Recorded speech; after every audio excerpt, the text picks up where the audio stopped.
ہیں اے ہمارے رب مجھے بیویوں سے اور بچوں سے آنکھوں کی ٹھنڈک عطا فرما اور مجھے متقیوں کا پیشوا بنا، متقیوں کا امام بنا۔ نکاح کے بعد اس آیت کریمہ سے یہ بات ثابت ہوتی ہے کہ انسان اس سے پہلے وہ پیشوا نہیں تھا۔ جب نکاح ہوئی سر پہ دستار باندھے گئے، چہرے پہ پھول کے گجرے سجائے گئے، اور جب امام ایجاب و قبول قاضی کرا دیا تو اللہ تبارک و تعالی اس دستار سے وہ فضیلت اس ذات کو عطا فرماتا ہے کہ اسے ایک شخص کیا پیشوا بنا دیتا ہے، پھر اس کی نسلوں میں مولا اولاد عطا کرتا ہے تو وہ اپنے اہل و عیال کا پیشوا امام بن گیا۔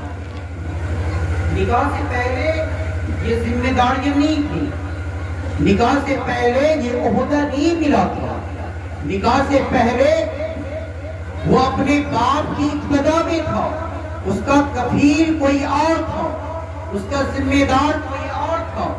لیکن یاد رکھیں کہ جو ہی مصطفیٰ کی ان سنتوں پہ عمل پیدا ہو گیا، مصطفیٰ کی ان سنتوں پہ اس نے عمل کر لیا، خدا کی قسم کوئی سنت جب ہم ادا کرتے ہیں، جب فرض ادا کرتے ہیں تو اللہ تبارک و تعالی جو اخلاص کے ساتھ رب کی عبادت کے لیے کھڑا ہوتا ہے، رب کی عبادت کے لیے جھکتا ہے تو مولا تعالی اسے تقوی عطا فرماتا ہے، اور اسی طرح سے خالصتاً عبادت رب کی رضا کے لیے کرے تو مولا ولایت عطا فرماتا ہے، کوئی نہ کوئی مقام اسے مل جاتا ہے، کوئی عابد بن جاتا ہے، کوئی زاہد بن جاتا ہے، کوئی ذاکر بن جاتا ہے، کوئی صالحین بن جاتا ہے، کوئی ولی بن جاتا ہے، کوئی نہ کوئی رب تبارک و تعالیٰ اسے عہدہ عطا کرتا ہے۔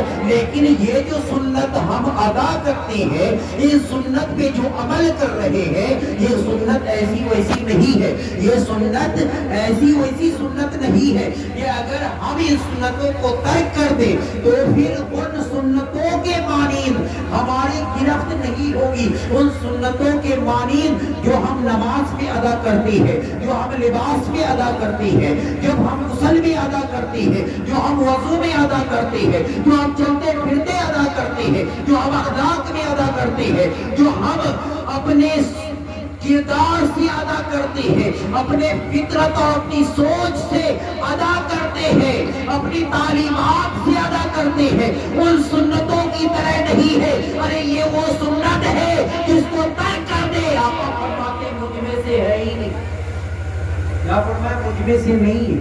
گویا کہ پتہ یہ چلا کہ یہ سنت اتنا اہم سنت ہے کہ تمام سنت پہ عمل کرتے رہو، تمام فرض پہ عمل کرتے رہو، تمام واجبات کا ادا کرتے رہو، اور صراط مستقیم پہ گامزن رہو۔ اخلاص ایسی کہ اس عبادت سے ولایت مل جائے گی، ان عبادت سے کرامت کی طاقت مل جائے گی، ان عبادت سے آپ تقویٰ کا تاج پہن لیں گے۔ لیکن یاد رکھو اگر یہ سنت نہیں تو وہ سنت بھی نہیں، یہ سنت نہیں آقا فرمایا وہ فرض بھی نہیں، اور یہ سنت نہیں تو وہ نفل اور واجب بھی نہیں۔ اس لیے اس کو قبولیت کے مقام پہ پہنچانے کے لیے ان سنتوں پہ عمل کرنا پڑے گا، کیونکہ ان سنتوں میں اہل ایمان کو مقید۔ سبحان اللہ، سبحان اللہ، سبحان اللہ۔ اپنے پاس سمجھانے کے لیے ایک دلیل پیش کروں اور اپنے گفتگو کو ختم کروں۔ ایک ہمارے یہاں روحانیت نہیں ہے، کوئی چاہے کہ ہم دنیا کو ترک کر کے، چھوڑ کر کے، دنیا داری کو چھوڑ کے اور اللہ کا برگزیدہ بندہ بن جاؤ تو نہیں بن سکتے۔ ایک لڑکی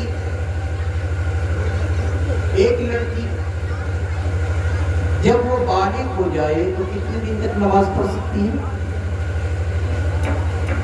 یہ سنت کی برکت.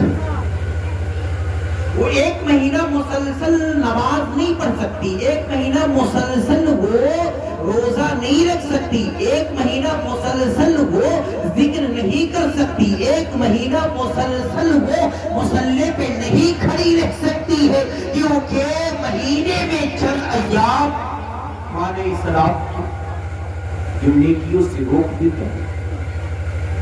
روزہ سے روک دیا, نماز سے روک دیا, تلاوت قرآن سے روک دیا. جب تک کہ وہ نکاح نہیں کی, ہر مہینے مسلسل مانے صلاۃ آ رہا ہے, اگر نہیں آئے تو ڈاکٹر کے پاس جانا پڑ جاتا ہے. اگر وہ پوری زندگی بڑھاپے تک یہ سنتوں پہ عمل نہیں کی ہے تو اسی طرح سے اس کی نماز کامل نہیں, تلاوت قرآن کامل نہیں, تسبیح کامل نہیں, اس کا روزہ کامل نہیں, کیونکہ اللہ نے خود روک دیا ہے, اللہ نے خود روک دیا ہے. لیکن آؤ, نکاح کی جو فضیلت ہے, یہ جو سنت ہے, وہ ان سنتوں کی طرح نہیں. وہ سنت پہ آپ عمل کر رہے ہیں, مولا عابدین ذاکرین جاہدین کے لسٹ میں آپ کو داخل کر دیتا ہے. لیکن جو یہ سنت پہ عمل ہوتا ہے تو مولا امامت کا تاج ادا کر دیتا ہے. وَجَعَلْنَا لِلْمُتَّقِينَ إِمَامًا. یہ بندہ تو دعا کر رہا ہے کہ مولا امامت, مجھے متقیوں کا امام بنا, متقیوں کا امام. اب مقتدی کون ہے؟ مقتدی اس کی بیوی ہے, اس کی بیٹی ہے, اس کا بیٹا ہے.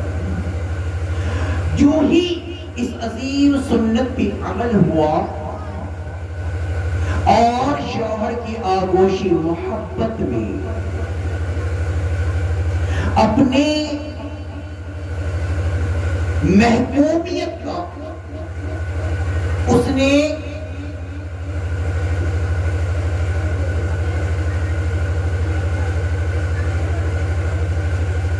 ثبوت پیش کر دی, اور جب پوری طریقے سے شوہر کی محبت میں وہ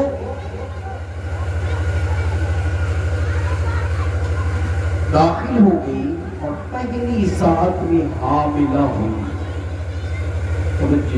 حاملہ ہوئی تو کہا حاملہ ہوئی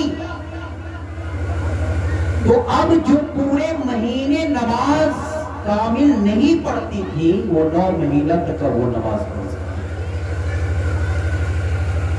ایک عابدہ, زاہدہ, ذاکرہ, صوفیہ پورے مہینے نماز نہیں پڑھ سکتی تھی.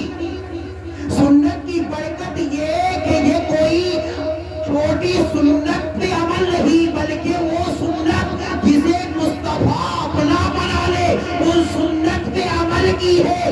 تو بارگاہ مصطفیٰ سے صلہ یہ ملتا ہے کہ آؤ, تو نے میری عظیم سنت کو اپنا کر کے غلامی کا ثبوت پیش کر دی ہے. تو ایک مہینہ تیرا نماز کامل نہیں تھا, اب 9 مہینے نماز پڑھ.